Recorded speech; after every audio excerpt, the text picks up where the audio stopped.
The following program contains mature subject matter. Listener discretion is advised.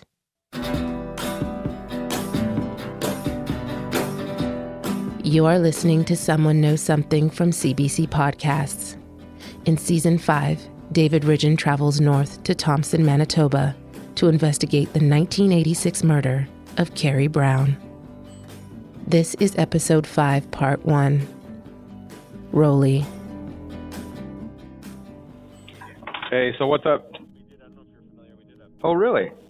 Okay, so, but his father's dead, so maybe that's, yeah. Well, I bet you that's where he lives. Okay, so we could go by there tonight and just scope it out, and then figure out a way to approach, and then make it as easy as possible for him to talk. Yep. Good work, good work. So we got some good news. Well, we've got a little bit of good news. Trevor may have found somebody who can help us locate Patrick Sumner, which is great because I really want Patrick to tell us the story of what happened with the police and why, in particular, they felt that he was the number one suspect. I do wonder if he has some knowledge. Was he there that night? Did he come upon the scene? Did he drive down that road even? Was it him in the car, but he had nothing to do with it? These are all things that really need to be answered. And I'm sure that Trevor and Mr. Brown would love to pose those questions and hear those answers. I got my surveillance kit here. Binoculars. Telephoto zoom on my Nikon. Hey. Ready to rock and roll? We can go if you want. Let's rock and roll. Okay. Trevor's in a colorful Hawaiian shirt and wearing terrifically oversized leopard print plastic glasses. You might want to sit in the back, actually. Okay. Okay. I feel like I'm in a limousine. You kind of are. You look like a rock star with your loud shirt and your sunglasses. And I look like your driver. Sure. Once around the park, geez, then home for tea. He's laid back seeming, but also on edge because we're on our way to Patrick Sumner's for the first time. So where do we go? We go... Back up Princeton Drive here. We'll go past the school. Okay. Turn right at the lights. So after this street, it'll be the first house with its back to us right now with the fence here. I see it there, yeah. There's a van in the driveway right now. The windows are sort of ajar. Someone is there. Right. Yeah, there's a Mustang there. That's for sure where he is. Yep. So it's going to be tough because there's little kids and they all know what's going on. It's a tough entry here. Oh, the ravens are going off. Yeah, I can just hear the ravens there. They're like, that's it, you're close. Just want to make sure I have the license plate number. Now, a smart person would stake it out and wait. There's nowhere to really sit except this playground here. I wonder if there's the driveways there. I would just gonna look totally Conspicuous? Yeah, there's a lady right there staring at us. Don't look. Okay, I'm looking straight ahead. I think it's possibly better to go and see him during the day rather than just at supper time. Sure. I'll go by myself. Yeah, that sounds cool. I don't think it's a good idea. No, me. I will make him very uncomfortable. Yeah. Definitely. I'm gonna take my binoculars off so I don't look like a bird watcher. I've learned in all my previous cases that speaking to people like Patrick Sumner is far better with more knowledge. I need to be able to actually hear everything he might say and to have the right questions ready. Otherwise, you waste all opportunity. Do you remember the two witnesses from the cemetery road? Sean and Larry? Yes. We return to Trevor's to brief Jim on what's happening, and then we start talking about Sean Simmons and the vehicles he and the other witness, Larry Leapart, say they saw come out of the stable roads the night Kerrie was murdered. Sean Simmons was the guy who pointed the finger at Sumner. So the only thing connecting Sumner to the case was Simmons pointing the finger at him. Right. That's it. Jim thinks back to Sumner's preliminary hearing. I didn't learn much except, like I told you, that I could not see where they had anything to convict Sumner. Like circumstantial, a little bit of stuff. They found a spoon out there, which there was a similar one found at his house out at the dump that they hot spooned or whatever. I'm not into dope or anything, so I don't know. But that's all I could see. They figured they had blood on clothing they found out in the laundry back at the dump there, Sumner's parents' place, that stuff, but that turned out to be not his blood or Kerrie's blood or anything they could identify. I mean, I'm not that bright, but I could not see nothing there to say this man murdered or raped or did anything else. Like I knew it was nothing would ever stand up in court. And there's no other green car that was located at the Pod, Flin Flon, Thompson, Reserves, anywhere. I don't know about that. There was only two in town. They were the only ones that color in town, that type of car. And that's all I could say. Yeah, the two in town. People with a small town like this are pretty familiar with vehicles. And there was just the two, but one was a 4-door and one was a 2-door. Which is which, I don't know. Herkert had the other one. Yeah, that's the weird thing. Kerrie's friend's father had the other one. Yeah, they happened to drive a vehicle that looked eerily similar to Sumner's car. Oh. Derek Herkert's. Heard the name Herkert. I've drank with him. Derek Grimace is his nickname, Grimace. And his older brother drove that car, a green-colored car. Derek was named Grimace or Grim after the large purple character in McDonald's commercials. Derek drove a green muscle car, and so did his older brother Colin, according to Jim and Trevor. But Colin doesn't live in town anymore. He was with his mother on the farm wherever they moved to. Like the old man, Randy, died quite a few years ago. The father's dead, yeah. So Kerrie would have known Derek, though. Well, very well. Kerrie and Derek were good friends. No, I would trust him. He dated Nicole Zarodny. The dad was very mad. Derek said for about 3 weeks the father would not speak to him. He or his brother. Maybe because there was only 2 vehicles like that in town and one was under scrutiny. So do you know if if Derek was cleared by the police? He was interviewed by the police quite a bit. He told me that. Yeah, whether he's cleared by them, I don't know. Arriving on the right. There he is. He's sitting in the backyard there. Might as well just go see him now. He looks like a big guy. If Derek, aka Grimace, drove a similar car, I need to talk to him. Hi. You're Grimace. Yeah. I know why they call you Grimace. How's this dog? She's friendly. Hi, how are you? Just got a pet her in there. Derek's sitting in his backyard around a fire pit, accompanied by his dog Xena. She looks like a Newfoundland, but she's actually part black lab, part mastiff. Derek's in sunglasses and a tank top, and he's got a beer in his hand. Hey, thanks so much for doing this. No problem. You gonna sit in the sun here? Is that okay for you? Yeah. Okay. I've got coffee, Pepsi, Diet Pepsi, iced tea, And Bud Light. and beer if you want a beer. Not past the sun isn't over the yard arm yet. See, So. I'm getting off night shift, so. Oh, so you've been working on I've been up since 5 last night. Which mine, or what do you do? I work in the mill. I'm a crusher, operator, helper. And the ore that they bring up from underground, it comes in.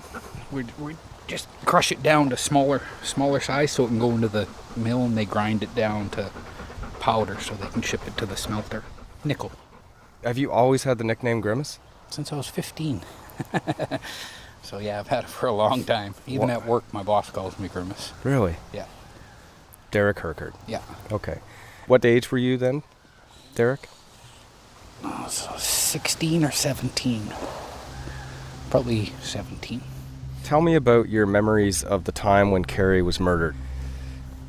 Afterwards, well, I found out later on it actually affected my dad pretty good. You know, we didn't show anything, but it changed a lot. But it's hard to talk. I don't talk about it to people I don't know. It's hard to open up. Tell me about the day, and maybe start telling me about Kerrie.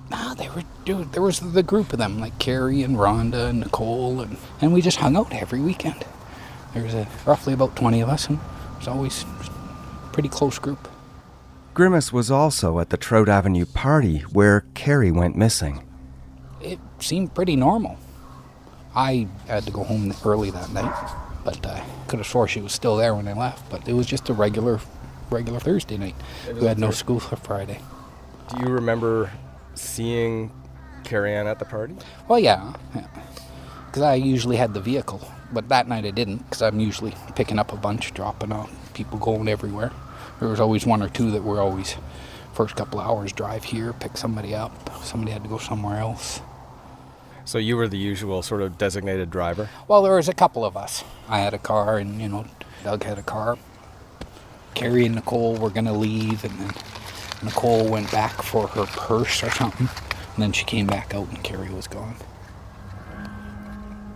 And I don't even know if that happened before I left or after I left. It was pretty close. Would have been within minutes. Within minutes of you leaving? I would think so. So they estimated that time around midnight or just before midnight, which was the same time I was leaving. Theories? I don't know. I think it's like the paw with that Helen Betty. There's got to be people that know. It's been far too long. The town was too small. There's got to be people that know something. I think when they do solve it, you're going to find out there's a few people in town, they knew something. I really think that. I kind of hope they were on the right path with the guy they went after, because Patrick Sumner. Because it kind of makes them look stupid if they were completely wrong. I think for the longest time they were fixated thinking it was somebody there. There was so many finger pointing going on, You were interviewed by the police? Oh yeah, I did lots of interviews. Did you do a lie detector? Yeah, lie detector, DNA. Yeah. And they took DNA from everybody at the party, right? I don't know. They came to the door and I said, don't even have to question me, I've got her picture hanging on my wall. Actually, we did it in the driveway. You want to go in the house? I said, no, let's give the neighbors something to talk about. So she just pricked my finger right in the driveway. Your family may have come under some extra scrutiny. Well, my car, because my car, to a lot of people, thought it looked like Sumner's. But to anybody who knew anything about cars, they knew it didn't look a lot like Sumner had a white top. Mine was all gold. Mine was rusted out. He had Bondo. He had big wide tires. I didn't. I had regular tires, What was his model of car? I think it was a Coronet. And what was your car? Satellite, Plymouth Satellite. The Plymouth Satellite and the Dodge Coronet were very similar cars. In fact, in 1971, they were essentially the same car. Both Chrysler products, just branded differently. Sumner owned a 1970 Dodge Coronet. You weren't driving that car at that time? No. See, Dad was mad at me that night and I wasn't allowed to take the car out. That's why I had to be home early that night. Did the whole family know Kerrie Ann? No. Just you? Yeah. Oh, okay. My dad knew Kerrie's dad because they both worked at T3. And your brother? 2 brothers and a sister. So an older brother? I'm the youngest. Did they come under any scrutiny with this regard to the case? They weren't even in town. Oh. No, it was just me living with Mom and Dad. Both my brothers. One was in school, one was down south. Would Kerrie, in your estimation, have gotten into a car with someone she didn't know? No, I don't think so. Not someone she didn't know. So you think that somebody convinced her to come into a vehicle? Oh yeah, guaranteed, because it's like she wouldn't have bailed on Nicole. Like she wouldn't have just, jumped in and took off. That's not Kerrie. You don't think she would have tried to walk to Nicole's house because she was ahead of Nicole or something? Without somebody with her?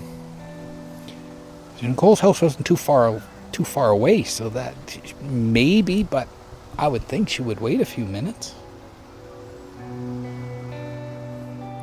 So you didn't drive your car that night. Where was the car that night? It was here. Oh, it was in the driveway? Yeah. Is this where you lived at the time? Yeah. Is your family home? Yeah, I bought it off my dad when he retired. Grimace pulls out another beer. What's the feeling in town about Patrick, do you know? For the longest time, everybody figured, yeah. Now, they don't know.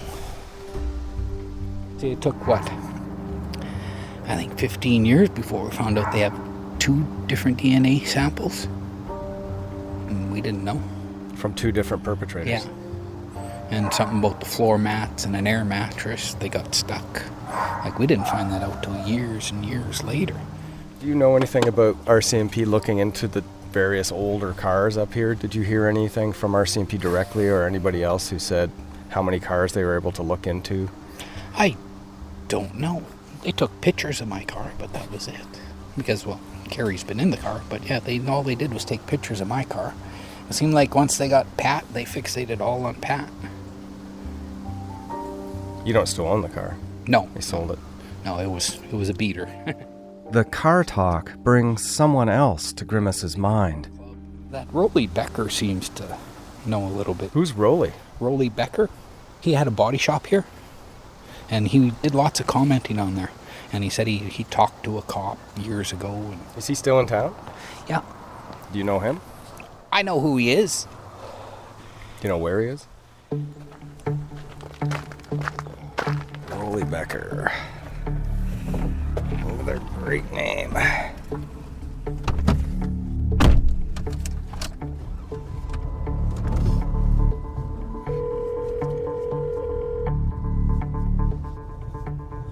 Hello? Oh, hi. Can I speak to Rolly, please?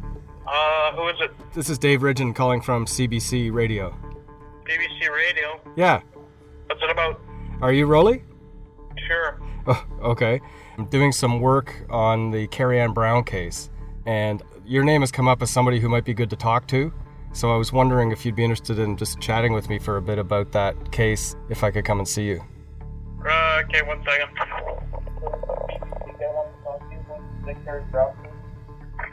Hello.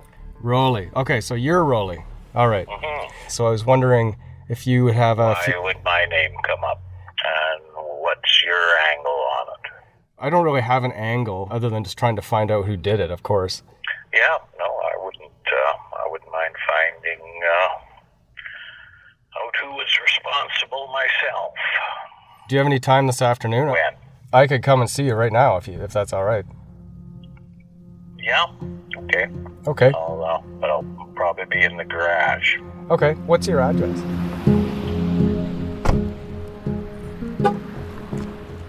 Well, that was fast.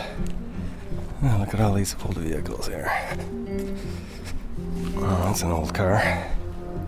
Rolly's front yard and driveway are dominated by Frankenstein's trucks, SUVs, and ATVs all rigged or rebuilt for off-roading.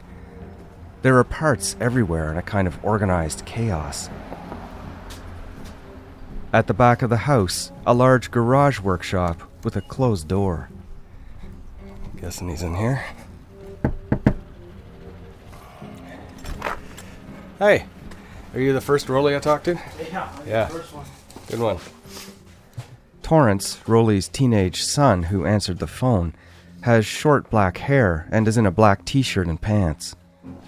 Nice old vehicles out here. Here's my card. Sure got enough of them. Yeah. Are you rebuild and stuff, or? Yeah. Just tinker around on crap. The actual Rolly beyond gets up from a work table next to a giant truck they've been working on. He's got a big salt and pepper beard, a cobra on his cap, and a watch hanging by a carabiner off one of his belt loops. So you're a long-time Thompson resident, Rolly? Yeah. How long have you been here? Pretty much since 1960. And did you work in the mines? No.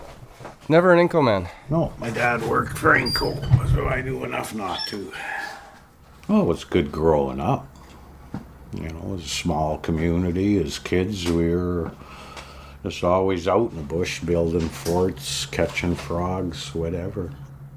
It seemed like a great community growing up. Seems to have gotten a little rougher, but do things change or do we change? And how do you know? What was your interest in the Kerrie Brown case? Well, I've got some information that, may implicate someone, so it's not something I want to do on the radio. But can you give me any insight as to what you might have to say without naming a person? not really. And your information's from a credible source, you would say? From my own two eyes.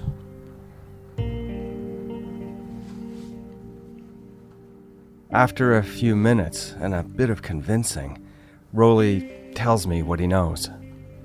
The event happened on a Thursday, and Friday things were a bit slow around the shop, and I was taking loads of scrap metal and stuff out to the dump. And, little body shop generates a fair amount of scrap metal or whatever. So that Friday, I took out a first load of scrap metal, and I saw Patrick was there washing his car. Because, his family operated the dump, and that's where he lived, in the house on the edge of the city dump at the time. And this was Friday? And this was the Friday following the Thursday incident. The incident being Kerrie's disappearance, Patrick being Patrick Sumner. Her body had not yet been discovered till Saturday. Right, so it'd be the 17th, Friday the 17th. This was the Friday. And what time did you say? So I'm not a morning person, so I probably would have got to the shop around 10, probably did the first load at 11. And it was late morning when I got there, did one load, and he was washing his car. And normally I would get at least, a wave or an acknowledgement as I drove through, because he was washing his car right by the entrance to the dump area. And I got nothing. He seemed quite agitated and was just washing his car, and I didn't really think anything of it. And then throughout the day, I would head back to the shop, load up more scrap metal. I was going through a bunch of old car parts I had and rearranging some, loading some to go to the scrap metal, and hauled it out. So I hauled 4 loads out that day. And it was probably an hour or 2 between each load. And the whole time he was there washing his car. And then, in fact, my wife came out with me on the 4th load. And when we drove through the gate, I even said to her, if he washes that car anymore, there's not even going to be any paint left on it.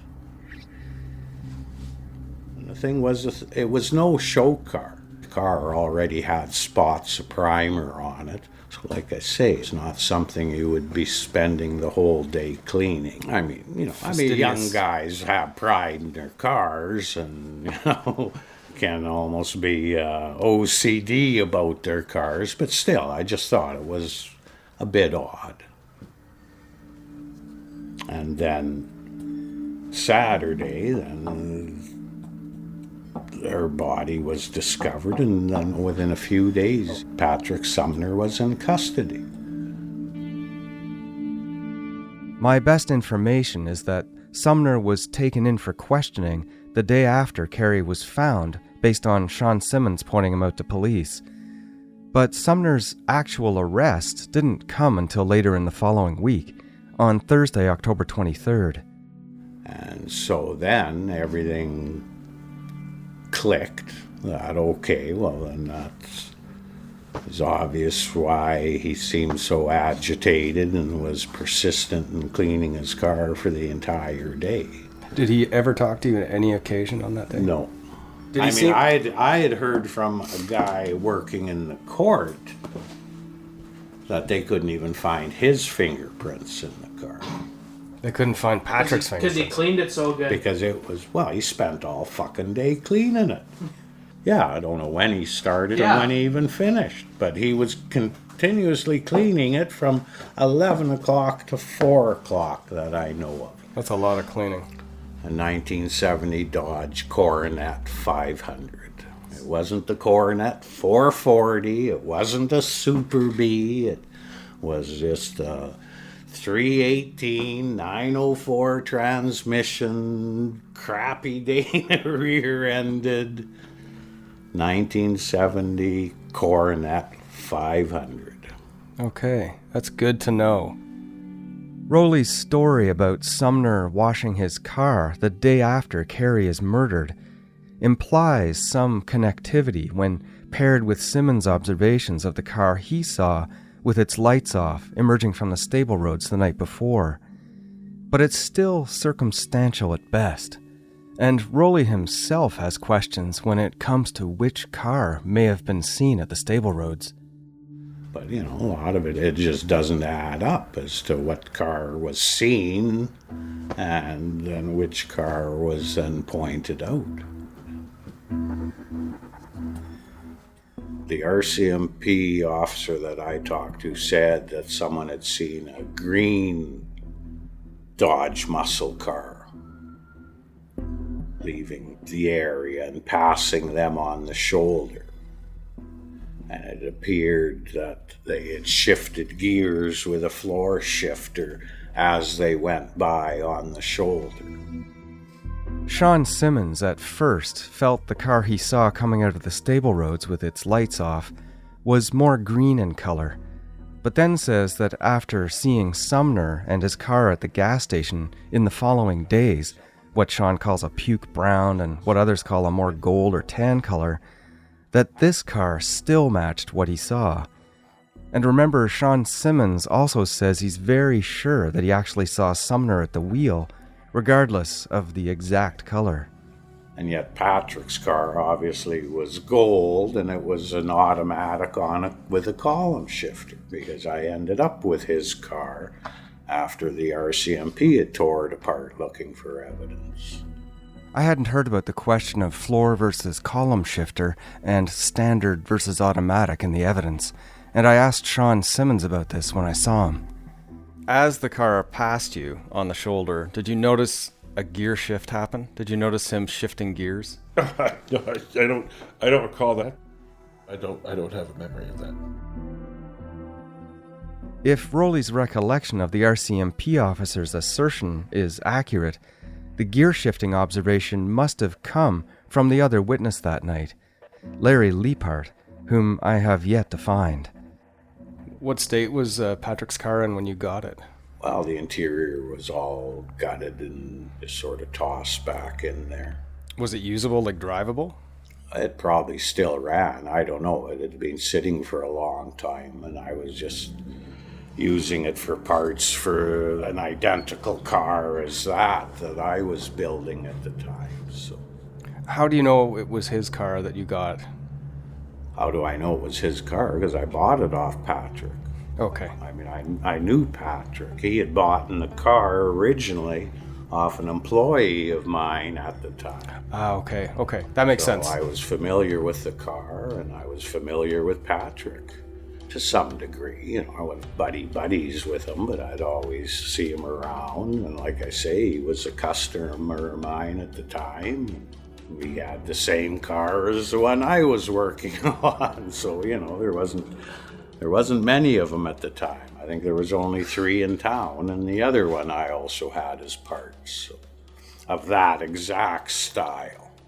I mean, there's, a number of different Chrysler products that fit that style within a 3-year model period. So Patrick came to you after he was let out of the prelim and sold his car to you? Yeah, it was a considerable amount of time. The car sat out there at their home or at the dump or whatever for quite some time, and then eventually he ended up coming and selling it to me. So, did you ever talk to Patrick about that time or that incident or any of that event? No. Just, didn't really feel comfortable around him anymore. But Rowley's knowledge of cars, and in particular Sumner's car, is helpful, but we still don't know whose car was seen the night Kerrie was murdered. So what kind of person is Patrick? Well, he seemed more of a loner, but, he seemed like someone that, probably like everyone else, kind of wanted to fit in with the crowd and, would go along with the crowd at times or whatever, or be on his own at times. He seemed like a fairly quiet, reserved individual. Have you seen him since? Perhaps just once or twice, but never talked to him. You wonder if he did see something and he was there, I guess just being implicated in the crime, obviously. Like he that's what would keep him from saying they did it. He could very well be fearing for his life. If he saw the brutality that happened to Kerrie at the hands of someone, well then he would have reason to fear for his own life. Only speculate on it. It's all speculative. I don't want to get into that territory, but I'm just kind of ruminating with you.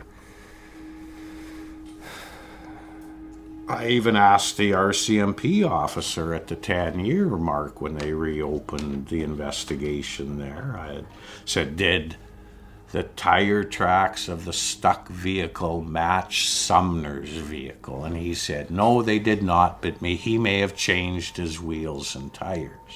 But I knew for a fact he didn't change the wheels and tires because it still had the same aftermarket mag wheels and tires that were on it when he had bought it off the employee of mine at the time.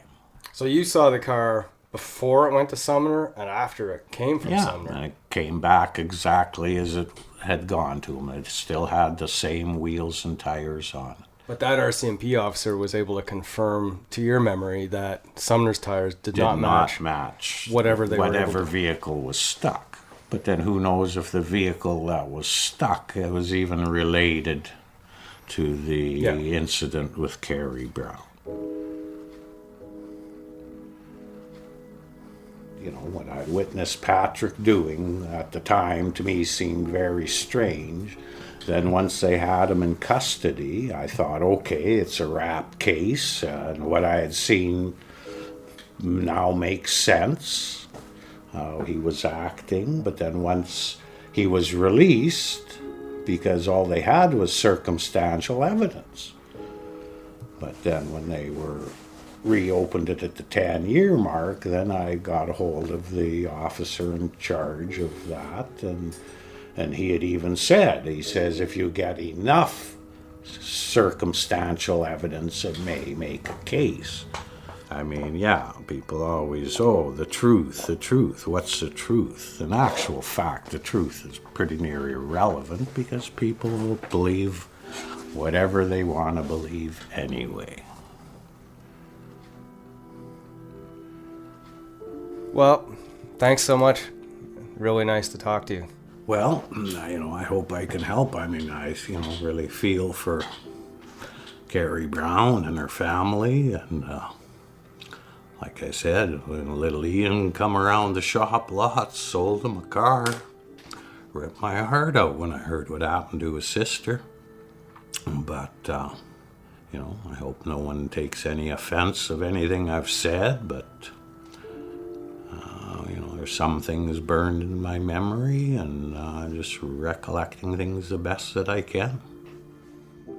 I make a note to ask Trevor about his brother Ian at some point, and then the floor shifter. Rowley said he knew of another car, another guy. Anybody else in town have a car that you think would have, at that time, looked like those cars? Well, there was one in particular I know of at that time that was that style, but it was the GTX, so it would have came standard with a 440 big block and a floor shifter, whether it had been automatic or standard. And this one, if my memory serves me right, was a standard. But either way, the GTX came base model with the floor shifter and the big block 440. And do you know the name of it? And it was green. And you know the name of that person? Yeah, but I'd rather not say. Okay. And do you know... And I know he drove like a madman most of the time anyway. Because even the RCMP asked me, they said, so that he was driving like he was leaving the scene of a crime. And I told him, I said, no, he was driving like that because he always drove like that. And he was a fellow I knew from the demolition derby days there. So. And do you think the RCMP looked into that fellow? I don't know. At the 10-year mark, took down the information. Whether they followed up on it, I couldn't say. All right, well, thanks both of you. I'm gonna push on here, and thanks for showing me around too. I'd like to see all the vehicles and stuff and all the work you're doing. Check. I've arrived in a small town in western Manitoba after discovering that this is where the man Rolly was likely talking about lives. Another person in Thompson who owned a car that may have looked like the one Sean Simmons says he saw coming out of the stable road the night Kerrie was murdered. Back in the day, he was known as Mad Max. Hello?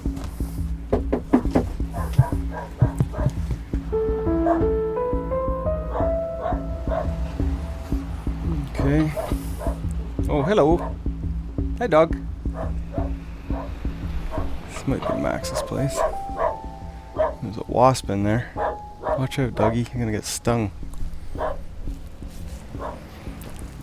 a pretty run-down backyard. There's lots of stuff in it. Some kind of welder, batteries, some kind of old press thing. Looks like lots of different parts of different machines and gas cans. Nobody answers, so I walk back down the road just in time for a truck to drive up beside me. A man in his 60s in a red and green plaid work shirt and wearing glasses pokes his head out with questions on his face. Oh, hey, I'm looking for a guy named Max. What's that? I'm looking for Max. That's me.